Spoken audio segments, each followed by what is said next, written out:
45 000 € pour 60 purificateurs d'air.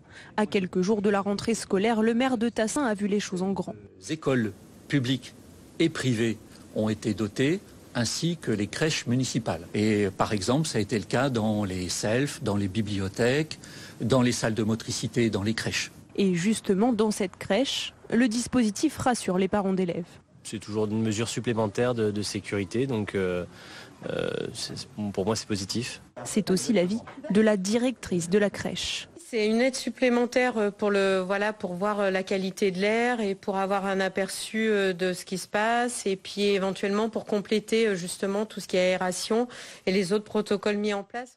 Dans cette autre école maternelle, aucun purificateur d'air. Le maire a opté pour ce dispositif de désinfection des surfaces et de l'air. On a vraiment une approche complète entre à la fois l'aspect, on va dire, physique et technique que nous opérons et puis cette partie de désinfection mécanique. Un dispositif bien meilleur que les purificateurs d'air classiques, selon son concepteur. Le gros problème du purificateur d'air, c'est que vous allez projeter les gouttelettes que les personnes émettent très très loin dans la pièce. Donc c'est la grosse différence avec notre système qui va désinfecter. Vous allez avoir en fait une vapeur sèche qui va monter, englober l'ensemble du volume et qui en redescendant va nettoyer l'ensemble des surfaces en contact avec la vapeur. Un système de désinfection utilisé dans les écoles mais aussi dans tous les lieux publics de la Trenne.